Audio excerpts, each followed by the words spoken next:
ಅಂಬೇಡ್ಕರ್ ನಿಗಮದ ಮೇಲೆ ಇವತ್ತು ಲೋಕಾಯುಕ್ತ ದಾಳಿ ಮಾಡಿದೆ ಸರ್. ಯಾವ ಸಂಬಂಧ ದಾಳಿ ಆಯಿತು ಮತ್ತೆ ಏನಾದ್ರು ಡಾಕ್ಯುಮೆಂಟ್ಸ್? ಎಲ್ಲರಿಗೂ ನಮಸ್ಕಾರ. ಇವತ್ತು ಕ್ರೈಮ್ ನಂಬರ್ 58/2025 ಇದು ಕರ್ನಾಟಕ ಲೋಕಾಯುಕ್ತ ಪೊಲೀಸ್ ಸ್ಟೇಷನಲ್ಲಿ ದಾಖಲೆ ಆಗಿದೆ, ಬ್ಯಾಂಗ್ಳೂರು. ಈ ಸಂಬಂಧ ಅಂಡರ್ ಸೆಕ್ಷನ್ಸ್ 13(1)A ಮತ್ತು 13(2) ಆಫ್ PC ಆ್ಯಕ್ಟ್ ಮತ್ತು 409, 420 ಆಫ್ IPC ಈ ಸೆಕ್ಷನ್ಸಲ್ಲಿ ನಾವು ಕೇಸ್ ದಾಖಲೆ ಮಾಡಿದ್ದೀವಿ. ಇದು ಗುರುರಾಜ್ ಅನ್ನೊಬ್ಬರು ಕಂಪ್ಲೇಂಟ್ ಮೇಲೆ ನಾವು ಕೇಸ್ ದಾಖಲೆ ಮಾಡಿದ್ದೀವಿ. ಈ ಸಂಬಂಧಪಟ್ಟ ನಾವು ಟೋಟಲ್ ಈ ಕ್ರೈಮ್ ಯಾವುದು ಸಂಬಂಧಪಟ್ಟದಂದರೆ, ಅಂಬೇಡ್ಕರ್ ಅಭಿವೃದ್ಧಿ ನಿಗಮದಲ್ಲಿ 2020ಇಂದ 2023ವರೆಗೆ ಈ ಸಹಕಾಯ ಸಂಘ ಏನು ಸೆಲ್ಫ್ ಹೆಲ್ಪ್ ಗ್ರೂಪ್ಸ್ ಇವೆಯೋ, ಅದು ಏನು ಸಾಫ್ಟ್ ಲೋನ್ಸ್ ಈ ನಿಗಮದಿಂದ ಕೊಡ್ತಾರೋ ಅದು 96 ಈ ಸಹಕಾಯ ಸಂಘಗಳಿಗೆ ಫೇಕ್ ಆಗಿ ಅದು ಫಾರ್ಮ್ ಮಾಡಿ ಇದೊಂದು ಫ್ರಾಡ್ ಮಾಡಿದ್ದಾರೆ, ಅಂದರೆ ಕ್ರಿಮಿನಲ್ ಮಿಸ್ಕಂಡಕ್ಟ್ ಮಾಡಿದ್ದಾರೆ. ಆ ಸಂಬಂಧಪಟ್ಟ ನಾವು ಕೇಸ್ ದಾಖಲೆ ಮಾಡಿದ್ದೀವಿ. 3 ಕೋಟಿ 4 ಕೋಟಿ ಮೇಲೆ ಇದು ಮನಿ ಮಿಸ್ ಹ್ಯಾಂಡಲ್ ಆಗಿದೆ. ಈ ಸಂಬಂಧಪಟ್ಟ ನಾವು ಕೇಸ್ ದಾಖಲಾದ ನಂತರ ನಾವು ವಾರೆಂಟ್ ತಗೊಂಡು, ಕೋರ್ಟಿಂದ ವಾರೆಂಟ್ ತಗೊಂಡು ಈ ಆಫೀಸಸ್ಸು ಮತ್ತು ರೆಸಿಡೆನ್ಸಸ್ಸು ಸರ್ಚ್ ಮಾಡ್ತಾ ಇದ್ವಿ. ಆ ದಾಖಲಾತಿಗಳಲ್ಲಿ, ಮೂಲ ದಾಖಲಾತಿಗಳು ಏನಿದೆ ಅದಕ್ಕೋಸ್ಕರ ನಾವು ಸರ್ಚ್ ಮಾಡ್ತಾ ಇದ್ವಿ.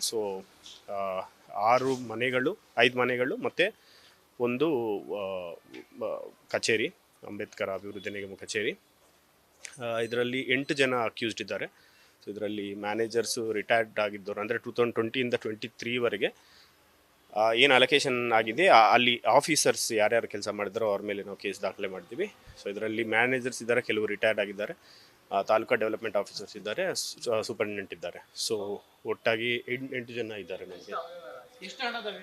ಇಲ್ಲಿವರೆಗೆ ನಮಗೆ ಪ್ರೈಮಾ ಫೇಸಿ ಅಂದರೆ ಹಿಂಗೆ ನಾವು ಸರ್ಚ್ ಮಾಡಿ ದಾಖಲಾತಿಗಳು ಮಾಡಿದ ನಂತರ ನಮಗೆ ಟೋಟಲ್ ಅಮೌಂಟ್ ಗೊತ್ತಾಗುತ್ತೆ. ಇಲ್ಲಿವರೆಗೆ ನಮಗೊಂದು 3 crores ಮೇಲೆ ಆಗಿದೆ ಅಂತ ನಮಗೆ ಕಂಡು ಬರ್ತಾ ಇದೆ. ನಮ್ಗೆ ಏನಂದರೆ ಎಂಟೈರ್ ಡಾಕ್ಯುಮೆಂಟ್ಸ್ ಏನು ಸಹಕಾಯ ಸಂಘಗಳದ್ದು ಹೆಂಗೆ ಫಾರ್ಮ್ ಮಾಡಿದ್ರು, ಅದು ಫೇಕ್ ಡಾಕ್ಯುಮೆಂಟ್ಸ್ ಮಾಡಿದ್ರು, ಅದೆಲ್ಲ ಸರ್ಚ್ ಮಾಡಬೇಕು. ಅದೇ ರೀತಿಯಾಗಿ ಮತ್ತೆ ಬೇರೆ ಏನಾದರೂ ಇದೇ ಸಹಕಾಯ ಸಂಘಗಳಿಂದ ಬೇರೆ ಹಣ ಏನಾದರೂ ಅಲರ್ಟ್ ಆಗಿದೆ ಯಾವುದು, ಅದು ಕೂಡ ನಾವು ಚೆಕ್ ಮಾಡ್ತಾ ಇದ್ದೀವಿ.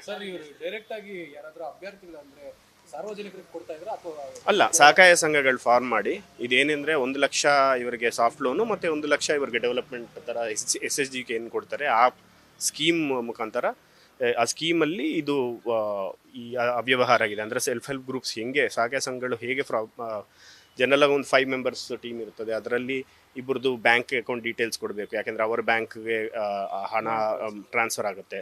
ಅದೇ ಆ ಫಾರ್ಮೇಷನಲ್ಲೇ ಕಂಪ್ಲೀಟ್ ಫೇಕ್ ಡಾಕ್ಯುಮೆಂಟ್ಸ್ ಹಾಕಿ, ಅಂದರೆ ಮೆಂಬರ್ಸ್ ಇಲ್ಲದೆ ಅವರೇ ಕ್ರಿಯೇಟ್ ಮಾಡಿದ್ರು ಅನ್ನೋದು ಆರೋಪ. ನಕಲಿ ಸಹಕಾಯ ಸಂಘಗಳು ಅಂದರೆ ಅಭ್ಯರ್ಥಿಗಳು, ಸಹಕಾಯ ಸಂಘಗಳಲ್ಲಿ ಅಭ್ಯರ್ಥಿಗಳು ನಕಲಿ ಅಂತ. ಇಲ್ಲಿ ನಮಗೆ ಬಂದಿದ್ದು ಕಂಪ್ಲೇಂಟು, ನಾವು ಸರ್ಚ್ ಮಾಡ್ತಾ ಇದ್ದು ಬೆಂಗಳೂರಿಗೆ ಮಾತ್ರ.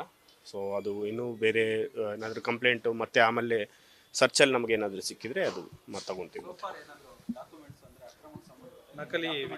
ಇವು ಸಿಕ್ಕಿದೆ. ಈಗ ನಮ್ಮ ಬೆಳಿಗ್ಗೆಯಿಂದ 6:30ಇಂದ ನಾವು ಸರ್ಚ್ ಮಾಡ್ತಾ ಇದ್ವಿ.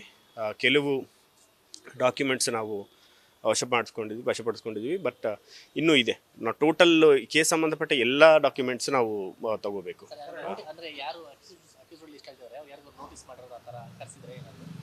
ಅಲ್ಲ, ಈಗ 8 ಮೆಂಬರ್ಸ್ ಏನು ಅಕ್ಯೂಸ್ಡ್ ಇದ್ದಾರೆ ಅದರಲ್ಲಿ 5 ಜನರು ಸರ್ವಿಂಗ್ ಇದ್ದಾರೆ. ಅವರ ಮನೆಗಳು ಕೂಡ ನಾವು ರೇಡ್ ಮಾಡಿದ್ದೀವಿ ಬೆಳಿಗ್ಗೆ. ಬೇರೆ ಬೇರೆ 5 ಬೆಂಗಳೂರೇ, ಎಲ್ಲ ಬೆಂಗಳೂರೇ. ಒಂದು 3 ಜನ ರಿಟೈರ್ ಆಗಿದ್ರು, ಅವ್ರ ಮನೆಗಳು ಮಾಡಿಲ್ಲ. ಬಟ್ ಎಲ್ಲರಿಗೆ ನಾವು ನೋಟಿಸ್ ಕರೆಸು, ನಾವು ಸ್ಟೇಟ್ಮೆಂಟ್ಸ್ ತೊಗೊತೀವಿ, ಮತ್ತು ಅವ್ರದ್ದು ಪಾತ್ರ ಏನು, ಅವ್ರ ಅಲಾಟ್ಮೆಂಟಲ್ಲಿ ಏನು ಪ್ರೊಸೀಜರ್ ಫಾಲೋ ಮಾಡಬೇಕಾಯಿತು, ಏನು ಮಾಡಲಿಲ್ಲ, ಇದೆಲ್ಲ ನಾವು ತನಿಖೆಯಲ್ಲಿ ಮಾಡ್ತೀವಿ. ಅಲ್ಲ, ರಿಟೈರ್ಡ್ ಆಗಿದವರು ಕೂಡ ಇದ್ದಾರೆ ಆರೋಪಿಗಳಲ್ಲಿ. ರಿಟೈರ್ ಆಗಿದ್ರು ಕೂಡ ಆರೋಪಿಗಳಿಲ್ಲ, ಬಟ್ ಮನೆಗಳು ನಾವು ಸರ್ಚ್ ಮಾಡಿಲ್ಲ. 5 ಜನರು ಏನು ಸರ್ವಿಂಗ್ ಇದ್ದಾರೆ ಅವರ ಮನೆಗಳು ಸರ್ಚ್ ಮಾಡಿದ್ವಿ, ಆಫೀಸ್ ಸರ್ಚ್ ಮಾಡಿದ್ವಿ.